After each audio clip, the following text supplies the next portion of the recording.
Amazing Bible Prophecy Minister Taram Noksari, Nasiana Loka Chariba, topic Asidi, spiritual idolatry, Thawaigi oiba, Lai Mutilat Pahapsi Karino, Habsi Gimaram Daikoi, Karanai Naminasi, Ahan Badaikoi, Shoda Patanatausi, Shagadalai be Payam Takasare, Equinozic, Nainagadruba, Thawaigi oiba, Lai Mutilat Pahapsi Karino, Zimaram the Katan, Nagadori, Masidanahana Bo Bibio, and Nam Kudiwanakan, Gimatin no Hinbu. Tari wish now sing the Sunaki Bapana, the board of Pinevio, Prabhu Jesu Christ, give me the Kuramjari. Amen. Ahan Bdaikoina, Bible degi, Coin of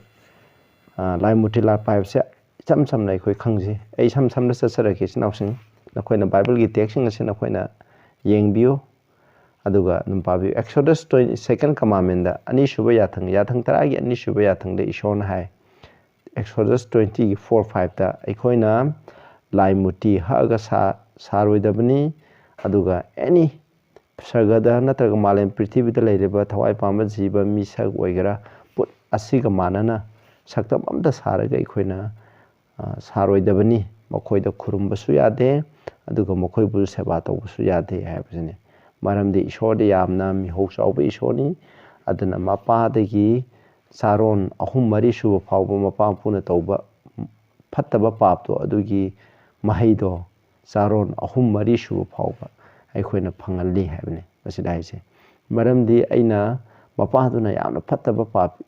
Pataba Mihat Boygara, Naturally Shapuda Sabo Tardi, Maigi, Masasing, Aduda, Maigi Haksang, the Pataba Pol do, Matang Pangi Ganeva, Masinico, when a hereditary that Sukara Lawe, Masini, Lai Mutilapia, they have say, Aduga. 1 Samuel 15:23 dahi lalhouba haibase isogi maikta lalhouba maramdi lalhouba haibase aikoina maiba maibigi jadu mantra tawbudo hikapado badugi paap ka samanei aduga ngakchau thekpa haibase masi paap amani amasung lai muti lap amaneba hanko isorgi ai mangai hena sakpa I mangai hena sauduna sakpa aina tawbujina phare aina tawbujina sumena khanbaje masi lai mutilapa makal amaneba maramdi nahana isogi wahibu Samuel da habni Saul da Samuel da habni ishona habudani habase nahana isogi wahi ishona habudo Saul amta thagi deba aduna maram oidana Saul na mahakna ningba magi thamoida sumena ningbudo mangna tawrame aduna maram oiduna isogi wahi tadabagi mapusu yadabani habasini aduga lisalon Leviticus 26 ki wa lisalon kuntaru ki amada hai aikoina lai mutri amata sabe ade ahakpo mutri sabe ade nakoina masi khenbasu yade adepo muti ama khenbasu yade nakoina masi ubasu yade masi nakoina thambasu yade any image of stone in your nakoi ari koina nungna haknaga muti saba yade makoida khurumba yade hai ishona hai lai muti saba khurumba yade hai je ishona hai aduga first chronicle 16 ki 26 da masida hai akoina hoji malem prithvi gi mi singi lai di lai muti sing hai hoji malem prithvi da lai muti lataba dharma laite ayamada Christian Roman Catholic sing lai muti latpani samane aduga koina Islam sing ju mokoina lai muti latte hai adumak oiba tarabasu mokoina sahi amegi manungda mokoina Mecca natraga Medina haibase masi chatladi mokoi arang khumam phangabani kana mokoidi haina khanjai masiko masini ju khubam hoi shogi saktam mudi sara late adu Christian khoidi mafam amada chalaga khuramaga ikoina adu tawuna hamnate khun lei mafam khunungda isho khurambe aduna malam prithibida leiba ayama misna khurumda lai mutri ni habsine lai mutri habchi ki athadi mokoidi khoina semane mokoidi khingi mafam digi machi lengde masigo adugumaje apangmu mine tawgudabani haina bible na condemn tawe udugo Psalm 135 ki 15 sida ja aduna masida hai atopa jat singi haidi atopa jat singi mutri singdi lupani sanani miyoibigi khutna sembani hai mase akoina haidi akoina lai murti jine akoina khurumnai ba lai murti je huji laibang na saba pitrai na saba kori na saba sanana di am sadre ina ko missing saba wan hai masine ba huji de masi ngaktani hai prithvi khurumnai je aduga aija tugi aita jai aduna makoigi lam asidi lai mutina pik thale makoina makoi masamak makoigi makutmangna sembado makoina khurami hamni makoi kusamakna semba makoigi makutmangna sembado makoina khurami hamni masi prithvi da tawriba missing ni ko aduga 1 Corinthians 10 gi 14 da hai maram aduna aigi nungsiraba isnausa lai mutidagi na koi chen tho'u hamni akoi hoji thawai goi boromda akoi na hoji changkhalak pare ko Corinthians da leiba missing su akoina Paul gi matam da su Greece Athens ta leiba missing daina khuramba adu acho muti saraga paisa tanba aduga muti macha sara yolo paisa ta missing ye tawne adubu aikoi di tai muti de gi chen thoro haibne adu Colossians 3:5 ta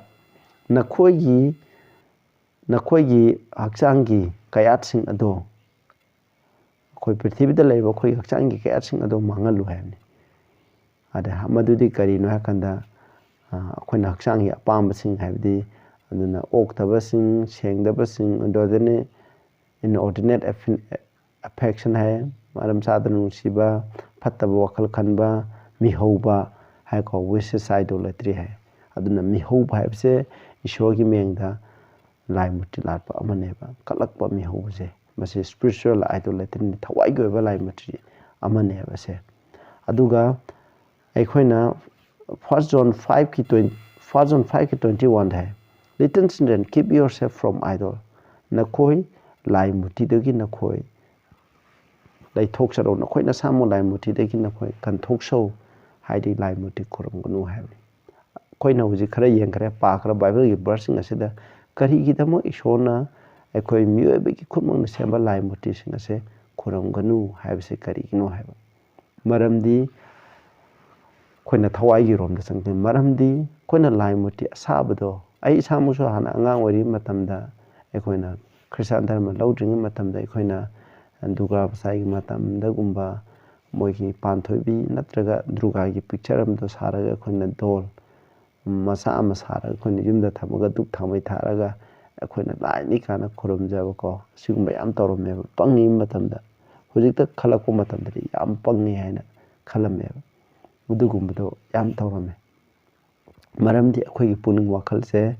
ishona lai muti khurumba yadabagi maramdi ishor je mafang kuding mutta lai habni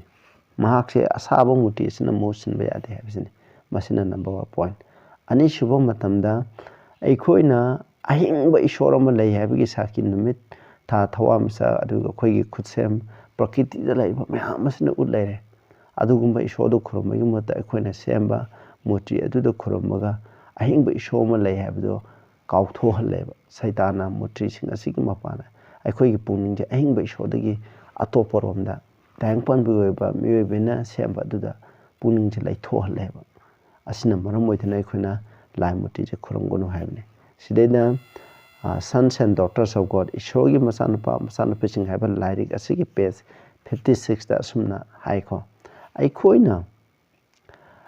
ishor natraga ishor ngonda seba tawgadaba aikoina tawbam tokpa ishogi seba tawgadaba aikoina ishobu nungsigadabdo matubu hantha halnaba aikoina karibu khara yokhatpa tarabti yokhaliba khudum ado aikoina maduda koina yokhaliba poda duda aikoi ishorama seme habne masina haribdi karino aikoina karigumba ma thabak tawba matamda aikoina ishorbu aikoina tawriba thabaksina ishordagi punung lai thohanba ishorbu kauthohanba aduga ishorbu seba tawgadaba ishorbu nungsiba adudagi mai lai thonba ishorbu kahongadaba aikoina tawriba hiram khudima ase lai muti amaneba koina yengba ja khudam moina haibu matamda kanawo misinadi sport haibse sana ba haibse masi kedoba masida lining oiraga aikoina ishorbu kauthoeba masi aduna lai muti makhalamne bible nadi ꯑꯩꯈꯣꯏꯅ ꯁ꯭ꯄꯣꯔꯠꯁꯀꯨꯝꯕ ꯁꯥꯟꯅꯕꯁꯦ ꯑꯩꯈꯣꯏꯅ ꯌꯥꯗꯦ ꯑꯃꯔꯣꯝꯗ ꯑꯗꯨꯒ ꯖꯨꯋꯥꯔ ꯁꯥꯟꯅꯕ ꯍꯥꯏꯁꯦ ꯃꯁꯤ ꯏꯁꯣꯔꯗꯒꯤ ꯑꯇꯣꯞꯄꯗ ꯂꯩꯊꯣꯛꯏ ꯀꯅꯥꯒꯨꯝꯕ ꯈꯔꯒꯤꯗꯃꯛꯇꯗꯤ ꯄꯩꯁꯥ ꯍꯥꯏꯕꯁꯦ ꯄꯩꯁꯥ ꯇꯥꯟꯕ ꯑꯁꯤꯗ ꯄꯩꯁꯥ ꯃꯤꯍꯧꯕꯁꯤꯅ ꯃꯔꯝ ꯑꯣꯏꯗꯨꯅ ꯏꯁꯣꯔꯕꯨ ꯀꯥꯎꯊꯣꯛꯑꯦꯕ ꯏꯁꯣꯔ ꯈꯨꯔꯨꯝꯒꯗꯧꯕꯗꯣ ꯀꯥꯎꯊꯣꯛꯑꯒ ꯄꯩꯁꯥꯗ ꯂꯥꯏꯅꯤꯡ ꯑꯣꯏꯕ ꯀꯅꯥꯒꯨꯝꯕ ꯈꯔꯅ ꯆꯥꯕ ꯊꯛꯄꯗ ꯅꯤꯁꯥ ꯄꯨꯁꯥꯅ ꯃꯁꯤꯅ ꯃꯔꯝ ꯑꯣꯏꯗꯨꯅ ꯃꯁꯤ ꯏꯁꯣꯔꯕꯨ ꯀꯥꯎꯊꯣꯛꯍꯜꯂꯦꯕ ꯀꯅꯥꯒꯨꯝꯕ ꯃꯤꯑꯣꯏ ꯈꯔꯒꯤꯗꯗꯤ ꯃꯥꯒꯤ ꯗ꯭ꯔꯦꯁ ꯑꯁꯤꯅ ꯏꯁꯣꯔꯕꯨ ꯀꯥꯎꯊꯣꯛꯍꯜꯂꯦꯕ ꯗ꯭ꯔꯦꯁ ꯁꯦꯠꯄ ꯆꯥꯕ ꯀꯦꯕ ꯃꯧꯕꯁꯦ ꯍꯥꯏꯕꯁꯤꯅ ꯑꯣꯏꯌꯦꯕ ꯃꯁꯤꯅ ꯃꯔꯝ ꯑꯣꯏꯗꯨꯅ ꯂꯥꯏꯔꯕꯁꯤꯡꯅ ꯃꯇꯦꯡ ꯄꯥꯡꯒꯗꯧꯕꯗꯣ ꯑꯔꯦꯝꯕꯗ ꯃꯁꯥꯒꯤ ꯂꯩꯇꯦꯡꯒꯤꯗꯃꯛꯇ ꯃꯁꯤ ꯑꯣꯏꯌꯦꯕ ꯑꯗꯨ ꯀꯅꯥꯒꯨꯝꯕ ꯃꯤꯑꯣꯏ ꯈꯔꯒꯤꯗꯃꯛꯇꯗꯤ ꯖꯤꯕꯀꯥꯔ ꯑꯁꯤꯅ ꯃꯁꯤꯅ ꯃꯔꯝ ꯑꯣꯏꯗꯨꯅ ꯃꯁꯤꯁꯨ ꯂꯥꯏ ꯃꯣꯇꯤꯕꯅꯤ ꯀꯅꯥꯒꯨꯝꯕ ꯈꯔꯒꯤꯗꯃꯛꯇꯗꯤ ꯌꯨꯝ ꯐꯖꯕ ꯁꯥꯕ ꯍꯥꯏꯀꯣ ꯏꯁꯣꯔꯒꯤꯗꯃꯛ ꯋꯥꯄꯥꯎ ꯁꯟꯗꯣꯛꯄ ꯅꯠꯇꯕ ꯌꯨꯝ ꯐꯖꯕ ꯁꯥꯔꯒ ꯅꯨꯡꯉꯥꯏꯅ ꯂꯩꯕ ꯍꯥꯏꯕꯁꯦ ꯃꯁꯤꯅ ꯃꯥꯒꯤꯗꯃꯛꯇꯗꯤ ꯂꯥꯛꯑꯦꯕ ꯑꯗꯨꯅ ꯍꯤꯔꯝ ꯈꯨꯗꯤꯡꯃꯛꯇ ꯀꯅꯥꯒꯨꯝꯕ ꯈꯔꯒꯤꯗꯃꯛꯇꯗꯤ ꯂꯥꯏꯔꯤꯛ ꯍꯥꯏꯕꯁꯤꯁꯨ ꯂꯥꯏ ꯃꯣꯇꯤ ꯑꯃ ꯑꯣꯏꯕ ꯌꯥꯏ ꯑꯩꯅ ꯂꯥꯏꯔꯤꯛ ꯇꯝꯒꯅꯨ ꯍꯥꯏꯕ ꯅꯠꯇꯦ ꯃꯔꯝꯗꯤ ꯑꯩꯈꯣꯏꯅ ꯇꯥꯏꯪꯄꯥꯟꯗ ꯂꯩꯔꯤꯕ ꯃꯤꯁꯤꯡꯅ ꯈ꯭ꯔꯤꯁꯇꯥꯟ ꯑꯣꯏꯔꯁꯨ ꯏꯁꯣꯔ ꯀꯥꯎꯊꯣꯛꯑꯒ PhD ꯇꯧꯔꯒ ꯂꯥꯏꯔꯤꯛ ꯇꯥꯜꯂꯒ ꯃꯌꯥꯝ ꯇꯧꯔꯒ ꯑꯩꯈꯣꯏꯅ ꯀꯩꯁꯨ ꯀꯥꯟꯅꯕꯅꯤ ꯑꯩꯈꯣꯏꯅ ꯃꯍꯩ ꯐꯅ ꯇꯝꯂꯒꯁꯨ ꯑꯩꯈꯣꯏꯅ ꯐꯅ ꯀꯔꯤꯒꯨꯝꯕ ꯍꯤꯔꯝ ꯑꯃꯗ ꯍꯩꯔꯒ ꯑꯩꯈꯣꯏꯅ ꯏꯁꯣꯔꯕꯨ ꯀꯥꯎꯊꯣꯛꯑꯒ ꯑꯩꯈꯣꯏꯒꯤ ꯑꯔꯥꯟꯈꯨꯝꯕ ꯃꯥꯡꯉꯒꯗꯤ ꯃꯗꯨ ꯀꯥꯟꯅꯗꯦꯕ ꯑꯗꯨ ꯂꯥꯏ ꯃꯨꯔꯇꯤ ꯃꯈꯜ ꯑꯃꯅꯦꯕ ꯏꯆꯤꯟꯅꯥꯎꯁꯥ ꯑꯗꯨꯅꯤ ꯃꯁꯤ ꯑꯩꯈꯣꯏꯅ ꯊꯋꯥꯏꯒꯤ ꯑꯣꯏꯕ ꯂꯥꯏ ꯃꯨꯔꯇꯤꯅꯤ ꯃꯁꯤꯒꯨꯝꯕꯁꯤꯗꯒꯤ ꯑꯩꯈꯣꯏ ꯂꯥꯞꯊꯣꯛꯆꯩ ꯍꯥꯏꯕꯅꯤ ꯑꯗꯨꯅ ꯂꯥꯏ ꯃꯨꯔꯇꯤ ꯂꯥꯠꯄꯁꯤꯡꯒꯤ ꯃꯔꯥꯏꯕꯛ ꯀꯔꯤ ꯑꯣꯏꯒꯅꯤ ꯍꯥꯏꯕ ꯃꯇꯝꯗ 1 Corinthians 6:9 ꯍꯥꯏ ꯙꯔꯃ ꯆꯦꯟꯗꯕ ꯃꯤꯁꯤꯡꯅ ꯏꯁꯣꯔꯒꯤ ꯅꯤꯡꯊꯧ ꯂꯩꯕꯥꯛꯇ ꯆꯠꯂꯣꯏ ꯑꯗꯨꯒ ꯃꯁꯤꯗ ꯂꯥꯏ ꯃꯨꯔꯇꯤ ꯂꯥꯠꯄ ꯃꯤꯁꯤꯡꯁꯨ ꯏꯁꯣꯔꯒꯤ ꯅꯤꯡꯊꯧ ꯂꯩꯕꯥꯛꯇ ꯆꯠꯂꯣꯏ ꯍꯥꯏꯅ ꯃꯁꯤꯗ ꯄꯜꯂꯤꯑꯕ ꯑꯇꯩꯁꯨ ꯌꯥꯝ ꯌꯥꯎꯋꯦ ꯑꯩꯅ ꯃꯁꯤꯒꯤ ꯃꯇꯥꯡ ꯑꯗꯨꯒ Ephesians 5:5ꯇ ꯍꯥꯏꯀꯣ ꯃꯁꯤꯗ ꯍꯥꯏꯀꯣ ꯅꯈꯣꯏ ꯃꯁꯤ ꯑꯃꯁꯨ ꯈꯪꯉꯨ ꯍꯥꯏ ꯃꯁꯤ ꯑꯃꯁꯨ ꯈꯪꯉꯨ ꯃꯗꯨꯗꯤ ꯁꯦꯡꯗꯕ ꯃꯤꯁꯤꯡ ꯀꯜꯂꯛꯄ ꯃꯤꯍꯥꯎꯁꯤꯡ no covetous man who is an idolater ꯍꯥꯏꯗꯤ ꯀꯜꯂꯛꯄ ꯃꯤꯍꯧꯕ ꯃꯤꯁꯦ ꯃꯁꯤ idolater ꯃꯈꯜ ꯑꯃꯅꯦꯕ ꯃꯁꯤ ꯑꯁꯤꯒꯨꯝꯕ ꯃꯤꯁꯦ ꯑꯃꯠꯇꯅ ꯏꯁꯣꯔꯒꯤ ꯅꯤꯡꯊꯧ ꯂꯩꯕꯥꯛꯇ ꯆꯠꯂꯣꯏ ꯍꯥꯏꯕꯅꯤ ꯀꯜꯂꯛꯄ ꯍꯥꯏꯕꯁꯦ ꯂꯥꯏ ꯃꯨꯔꯇꯤ ꯂꯥꯠꯄꯒ ꯀꯔꯤꯒꯤꯗꯃꯛ ꯀꯜꯂꯛꯄ ꯆꯥꯡꯗꯝꯅꯕ ꯍꯥꯏꯕꯅ ꯀꯜꯂꯛꯄꯁꯦ ꯑꯁꯨꯛꯀꯤ ꯃꯇꯤꯛ ꯐꯠꯇꯦꯕ ꯑꯩꯈꯣꯏ ꯄ꯭ꯔꯤꯊꯤꯕꯤꯗ ꯄꯥꯞ ꯆꯪꯂꯛꯄ ꯍꯥꯏꯁꯤꯁꯨ ꯅꯥꯄꯟ ꯀꯜꯂꯛꯄ ꯍꯥꯏꯕꯁꯤꯗꯒꯤ ꯑꯣꯏꯔꯤꯕꯅꯦꯕ ꯏꯆꯤꯟꯅꯥꯎꯁꯥ ꯃꯁꯤꯅꯤ ꯑꯗꯨꯒ ꯑꯔꯣꯏꯕ ꯂꯥꯏꯔꯤꯛ Revelation 21:8ꯇꯁꯨ ꯍꯥꯏ ꯃꯁꯤ ꯏꯁꯣꯔꯒꯤ ꯅꯤꯡꯊꯧ ꯂꯩꯕꯥꯛ ꯑꯅꯧꯕ ꯖꯦꯔꯨꯁꯥꯂꯦꯝꯗ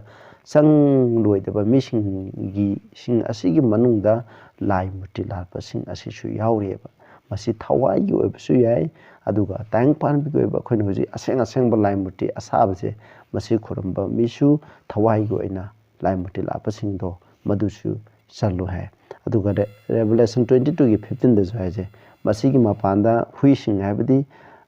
ꯍꯨꯏꯒꯤ ꯃꯔꯝꯆꯠ ꯐꯠꯇꯕ ꯑꯗꯨꯅ ꯑꯁꯨꯛꯀꯤ ꯃꯇꯤꯛ ꯑꯣꯛꯇꯕꯤꯒꯤ ꯊꯕꯛ ꯇꯧꯕ ꯃꯤꯁꯤꯡ ꯑꯗꯨꯒ ꯑꯩꯈꯣꯏꯅ ꯖꯥꯗꯨ ꯃꯟꯇ꯭ꯔ ꯑꯗꯨꯒ ꯇꯧꯕ ꯃꯤꯁꯤꯡ ꯑꯗꯨꯒ ꯃꯁꯤ ꯂꯩꯔꯦ ꯃꯤꯍꯥꯠꯄꯁꯤꯡ ꯑꯃꯁꯨꯡ ꯂꯥꯏ ꯃꯨꯔꯇꯤ ꯂꯥꯠꯄ ꯃꯤꯁꯤꯡ ꯑꯁꯦ ꯃꯁꯤ ꯏꯁꯣꯔꯒꯤ ꯅꯤꯡꯊꯧ ꯂꯩꯕꯥꯛꯇ ꯆꯠꯂꯣꯏ ꯍꯥꯏꯕ ꯏꯆꯤꯟꯅꯥꯎꯁꯥ ꯑꯩꯈꯣꯏꯁꯨ ꯑꯗꯨꯒꯨꯝꯕ ꯂꯥꯏ ꯃꯨꯔꯇꯤ ꯂꯥꯠꯄꯁꯤꯡ ꯑꯗꯨꯒꯤ ꯃꯅꯨꯡꯗ ꯑꯩꯈꯣꯏ ꯌꯥꯎꯗꯅꯤꯡꯉꯥꯏ ꯍꯣꯠꯅꯁꯤ ꯑꯗꯨꯒ ꯑꯔꯣꯏꯕ ꯃꯇꯝꯗ ꯍꯧꯖꯤꯛ ꯈ꯭ꯔꯤꯁꯇꯥꯟ ꯏꯆꯤꯟꯅꯥꯎꯁꯤꯡꯒꯤ ꯑꯆꯧꯕ ꯂꯥꯏ ꯃꯨꯔꯇꯤ ꯑꯃ ꯂꯩꯌꯦꯕ ꯄ꯭ꯔꯤꯊꯤꯕꯤꯗ ꯂꯩꯔꯤꯕ ꯈ꯭ꯔꯤꯁꯇꯥꯟ ꯏꯆꯤꯟꯅꯥꯎꯁꯤꯡ ꯑꯁꯤꯅ ꯊꯋꯥꯏꯒꯤ ꯑꯣꯏꯕ ꯂꯥꯏ ꯃꯨꯔꯇꯤ ꯑꯃ ꯂꯩ